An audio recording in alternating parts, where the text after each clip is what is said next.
My friends, I'm not arguing against every MAGA voter, and I'm not arguing that every MAGA voter endorses these isms. I am talking about patterns of normalization, toleration, or strategic indifference that certain ideologies expose, and that expose certain ideologies, and that are either excused, minimalized, or reframed when they serve power, grievance, identity, maybe even convenience, maybe even the end is something we all agree on, but we don't have the same understanding of what means are legitimate. Should wasms be isms or should they just never be? Let's look at one, authoritarianism. That is when we're comfortable with a strongman rule, loyalty tests, and contempt for democratic norms. I think we should all be hypersensitive to authoritarianism because authoritarianism is always dangerous and it is often mistaken for leadership when it is not leadership. It is something entirely different. Leadership presupposes that we are out front, taking people somewhere where they need or want to go, but not imposing rule over them. Authoritarianism is a doctrine that has no place in a democracy or a republic or a republican democracy or a democratic republic. By the way, I think we are a uh, democratic republic or a republican democracy. In other words, our republic is merely a structural way of ensuring our essential core doctrine of democracy. And when we want to argue one against the other, we're missing the point of what they do and how they arrive. I think we're in danger of falling for authoritarianism and rule by power. The second, and likened to it, is imperialism. Imperialism is that doctrine that is a nostalgia for domination rather than cooperation. And it is an approach to our place on the international stage. It is a way of asserting strength and capacity as a justification for being a bully in the world or among weaker nations. It is a lack of respect for the autonomy and the dignity of other nations and peoples. And it is saying, if I think I'm right, and if I have the might, then I have the right to impose my will, my presence, or my leadership upon you because you are weaker or because I don't agree with what's going on. Racism, we often rebrand as culture or heritage or the real America, which raises the question, what is the real America? Many people who would consider themselves real Americans, their ancestors came centuries after other Americans who arrived here as slaves um, came to America. That was awkward the way I said it. We'll try to straighten it out later. But I'm just saying, if your family immigrated to the United States in the 1900s or the 1800s or the 1700s, there may have been Americans here. Uh, we know that there were indigenous people here, but there may have been Americans here who were real Americans before your people ever arrived, and they had different colors of skin than you have, and different cultural heritages than you have, and perhaps different religions than you have. So it really begs the question of what is a real American? What is real American culture? And racism implies, without us knowing and without us ever wanting to call it that, and many of us would be offended by the notion that we are racist, and I think we all are to some extent, whatever the color of our skin. We that is a form of racism. Classism is a disdain for the poor, and it's paired with a protection of elite privilege. Classism is incompatible with Americanism. Now, when I say Americanism, what am I saying? I'm not talking about a composite of all the values that all the fathers had. I am talking about a composite of the doctrines that they were willing to admit to when they signed their lives, their fortunes, and their sacred honor to the Declaration of Independence.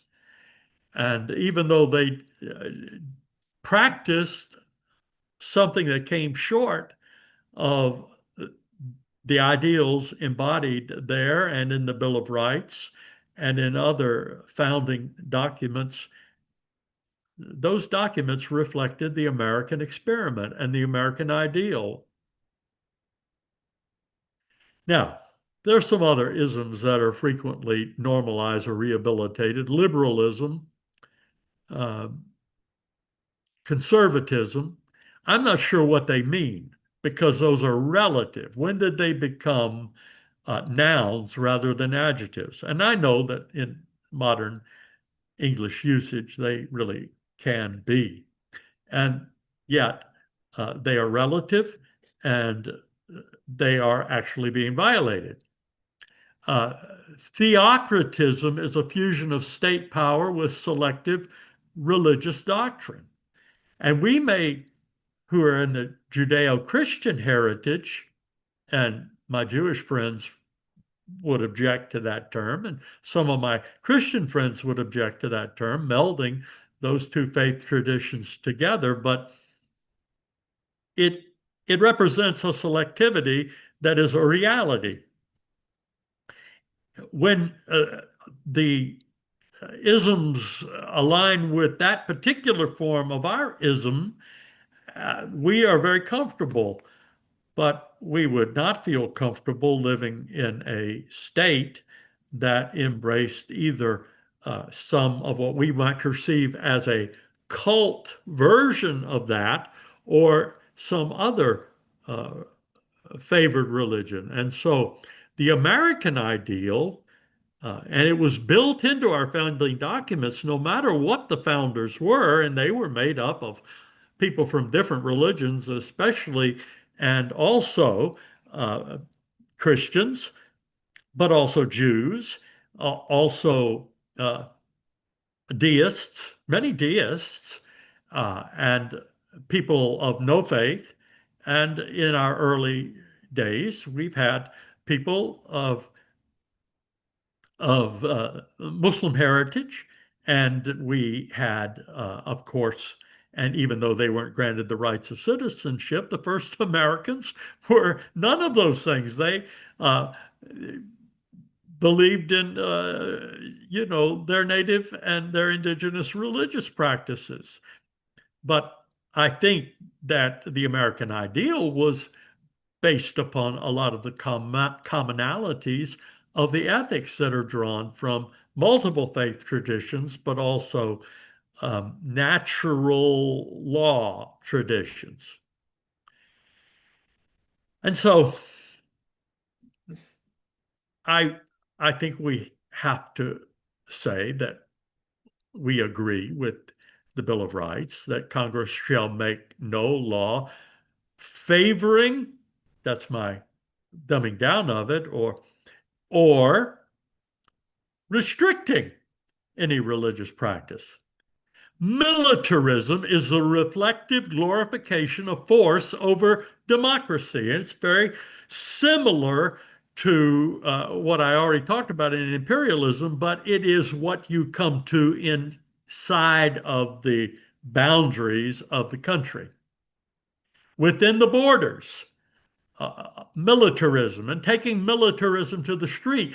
should be soundly rejected every single Wednesday in America, along with carceralism, which is the punishment prioritized over restoration of or justice, or strongmanism, leadership defined by dominance rather than stewardship, which flies in the face of the essential philosophy of servant leadership and the spirit, I think, that was well embodied by Harry Truman, which when he said, I'm about to step down from the presidency, but I'm really stepping up to a higher office, that of citizen. Paraphrase by Tom Sims. There are social and cultural isms, nativism, which is defining citizenship as a bloodline rather than a covenant, or ethno-nationalism, which is nation defined by race or ancestry, or xenophobia, which is the fear of the outsider framed as patriotism, or misogyny, which is dismissed as traditional values, or even what we call queer phobia, which is fear or difference disguised as moral clarity. Plutocratism, rule by the wealthy or justified as success. Oligarchism, concentrated power defended by efficiency. Extractivism, people and land treated as disposable inputs.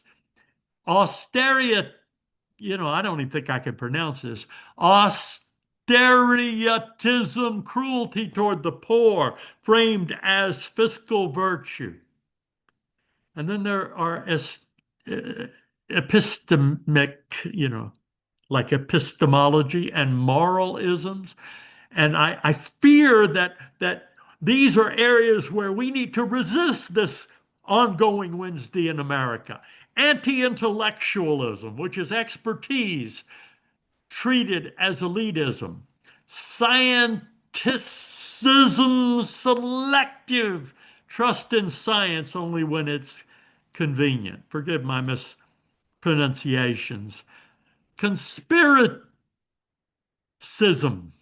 that is suspicion elevated to a worldview. Moral relativism. Our sins don't matter because their sins are worse. And you add to that tribalism, which is a loyalty to a group over truth. Zero-sumism, one's group gain must mean another group's loss. Dehumanization, opponents reduced to caricatures or enemies, and transactionalism, ethics being surrendered for perceived advantage. Well, never-bes are ideas that should never be rehabilitated. Fascism, even soft or ironic versions, blood and soil nationalism, collective punishment, political violence as a legitimate tool, and sacralized lies, that is, falsehoods treated as sacred because they unify.